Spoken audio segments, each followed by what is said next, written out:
정윤회 문건 십상시 파동의 여파가 대통령 지지율을 취임 이래 최저 수준으로 끌어내렸습니다. 다수 기관의 여론조사 결과 과반의 국민이 검찰 수사를 불신하고 있는 것으로 나타났습니다. 오늘 여론조사 결과부터 알아보도록 하죠. 노지민 PD 나와 있습니다. 어서 오십시오. 안녕하십니까. 네, 리얼미터 조사인가요? 취임 이래 최저의 여론조사 결과가 나왔습니다. 네, 리얼미터가 오늘 박 대통령 취임 이후 시행한 정례조사 중에서 부정평가가 처음으로 52%대를 기록했다고 밝혔습니다. 부정평가가 긍정평가를 앞선 격차 역시 가장 컸습니다. 최근 발표된 기타 여론조사 기관 역시 대통령에 대한 부정적인 평가가 절반을 넘었다고 밝혔는데요.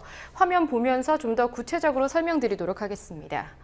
우선 리얼미터의 대통령 지지율 추이입니다. 대통령 지지율 조사에서 종전의 최저 기록은 문창극 총리 파동이 있었던 6월 4주차였습니다. 부정평가가 50%로 긍정평가보다 6.6%포인트 높았는데요. 이번 정윤회 문건 십상시 논란의 여파는 더 컸습니다. 긍정평가가 30%대로 급락한 한편 부정평가는 52.1%로 최고치를 기록했고요.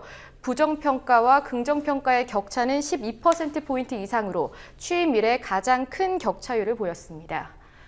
또 다음 화면 보시겠습니다. 한국사회여론연구소와 한길리서치 조사 결과의 경우 긍정평가가 40% 초반대이기는 합니다만 부정평가가 모두 과반으로 나타났습니다.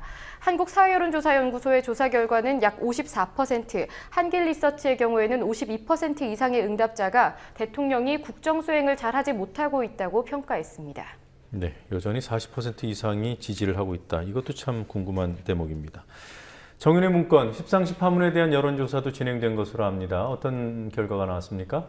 네, 다수의 국민들이 현재 진행되고 있는 검찰 조사를 불신하는 것으로 나타났습니다. 여론조사 결과들을 하나씩 보시도록 하겠습니다. 네. 우선 정윤회 문건 검찰 수사에 대해서 63.7%의 응답자가 신뢰하지 않는다고 말했습니다. 네, 그리고 다음 조사 결과 이어서 보도록 하겠습니다. 정윤회 문건 조사 방안에 대해서 검찰 조사로 충분하다는 응답자는 27.7%, 30%도 안 됐고요. 반면에 특검이나 국정조사를 하더라도 진상을 명확하게 밝혀야 한다고 응답한 경우는 63.5%였습니다. 네, 문건 신빙성에 대한 여론조사도 있지 않았습니까? 예, 그렇습니다. 이 조사 역시 계속 이어서 보도록 하겠습니다. 네. 정윤회 문건이 신빙성이 과연 있느냐는 질문에 대해서 55.7%, 이 역시 과반의 응답자가 문건이 근거가 있다고 말했고요. 반면에 대통령이 말한 대로 찌라시라고 응답한 경우는 22%대였습니다. 네, 응답자들이 문건 내용을 검증할 수는 없겠습니다만 그 정도로 지금 현재 정부가 불신을 받고 있다는 얘기겠죠. 네, 그리고 문건 유출 사건 문제점이 뭐라고 보던가요? 네, 대통령 측근의 권력 암투, 비선 라인의 국정 관여로 본 경우가 모두 합해서 56%였습니다. 과반 이상이 권력 암투나 비선 실세론에 대해서 어느 정도 신빙성이 있다고 보고 있는 것이고요.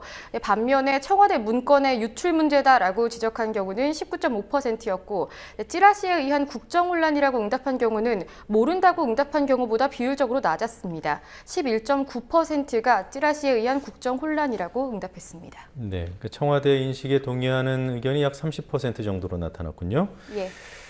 자, 다른 소식 좀 알아보죠. 쌍용 자동차 해고 노동자들이 지난 토요일에 70m 높이의 굴뚝에 올라갔습니다. 어떻게 된 일입니까? 네, 지난 13일 새벽 4시쯤 쌍용차 평택 공장 내 70m 높이 굴뚝에 2명의 해고 노동자가 올랐습니다. 지난달 쌍용차 노동자 153명의 해고가 유효하다는 대법원 판결이 나온 지 딱 한 달 만이었는데요. 굴뚝에 오른 해고자는 금속노조 쌍용차 지부 김정욱 사무국장 그리고 이창근 정책기획실장입니다. 이창근 실장은 굴뚝에 오른 뒤 자신의 페이스북을 통해서 옛 동료들에게 손잡아달라는 마음으로 굴뚝에 올랐다고 밝혔습니다. 네. 그리고 같은 날에 세상을 떠난 쌍차 해고 노동자가 있었습니다. 벌써 가족과 그 해고 노동자 합쳐서 26번째 죽음 아닌가요? 네, 그렇습니다. 해고 노동자들이 고공농성을 시작하고 얼마 지나지 않아서 투병 중이던 해고 노동자가 사망했다는 소식이 전해졌습니다. 쌍용차 창원 공장에서 일했던 해고 노동자 박모 씨가 47살의 나이로 사망했습니다.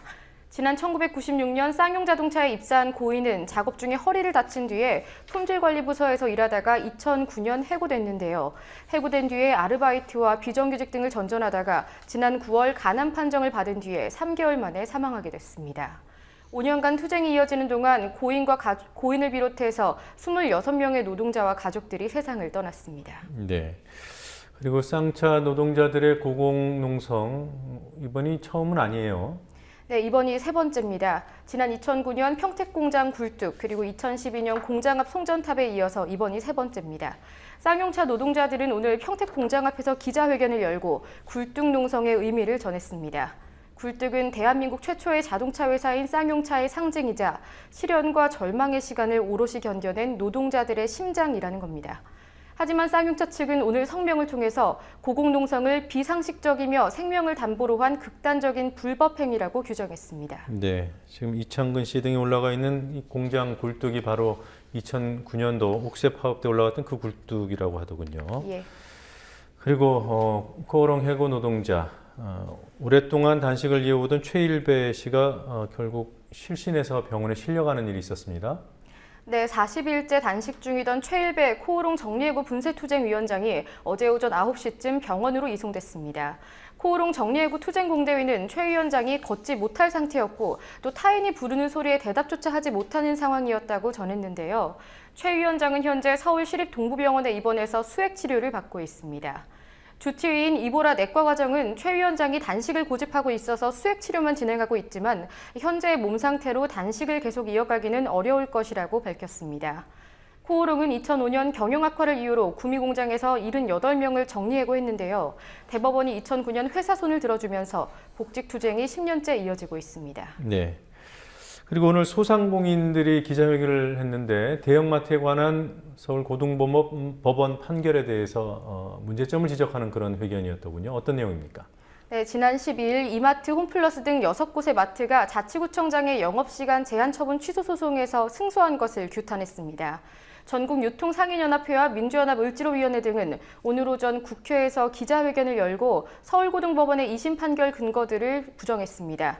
그중에서도 특히 대형마트 영업시간 제한이 타당하다고 했던 1심을 뒤집은 근거에 대해서 강하게 비판했는데요. 2심 재판부가 이마트, 홈플러스 등의 원고는 대형마트가 아니기 때문에 영업 제한 대상이 될 수 없다고 판단한 겁니다. 네, 근거가 뭡니까? 네, 유통산업발전법상 대형마트의 조건을 충족하지 못한다는 겁니다. 관련 규정을 보면서 설명드리도록 하겠습니다. 네. 유통산업발전법상 대형마트의 조건은 두 가지입니다. 우선 매장 면적 합계가 3,000제곱미터, 평수로 907.5평인데요. 이 규모 이상이어야 하고요. 또 점원의 도움 없이 소매하는 점포여야 합니다. 2심 재판부는 홈플러스 등이 두 번째 조건에 어긋난다고 본 건데요. 사건의 원고인 대규모 점포들이 점원의 도움 없이 소비자에게 소매하는 점포가 아니기 때문에 대형마트가 될 수 없다는 겁니다. 참여연대 민생희망본부의 양창영 변호사는 점원의 도움 없이라는 규정은 백화점과 같은 형태의 대규모 점포와 차별성을 두기 위해서 만들어진 것이라면서 재판부 판결이 유통산업법의 취지와 맞지 않다고 반박했습니다.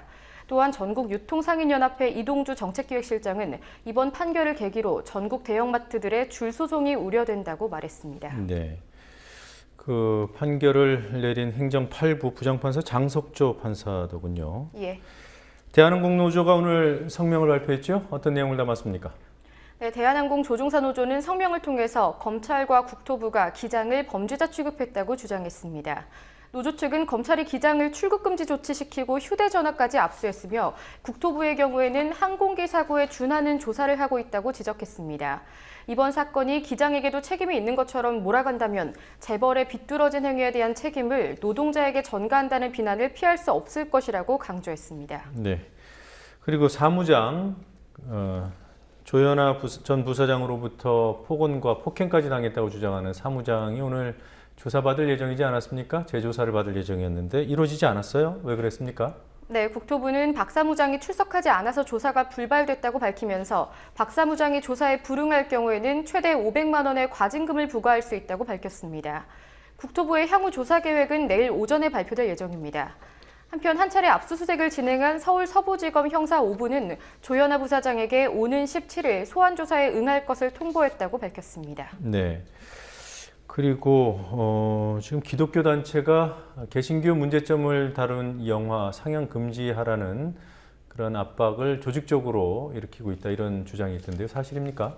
네, 그렇습니다. 한국교회 언론회가 영화 쿼바디스의 상영을 막고자 멀티플렉스 영화관에 공문을 보냈다는 사실이 한겨레에 의해서 확인됐습니다. 쿼바디스는 사랑의 교회와 여의도 순복음교회 등 한국 대형 교회와 연관된 세습 그리고 성범죄 등의 폐단을 고발한 영화인데요. 한국교회언론회가 특정 교단에 발송한 공문을 보면 우선 1차적으로 상영 중단을 압박했고 더 큰 힘을 보여주기 위해서 조직적인 동참이 필요하다고 명시돼 있습니다. 네, 한국교회언론회라 그랬죠? 예. 네, 어떤 단체입니까? 네, 이른바 안티 기독교 미디어에 대응하기 위해서 꾸려진 조직입니다. 사랑의 교회 오정현 목사의 친동생인 오정우 목사가 이사로 있는 곳인데요. 사랑의 교회는 지난 6일 제작자 김재환 감독에게 설교 영상을 무단 사용했다면서 일부 장면을 삭제하라고 요구하기도 했습니다. 네. 자, 그리고 박정희 전 대통령을 풍자하는 그림을 그렸다가 기소된 사례가 있습니다.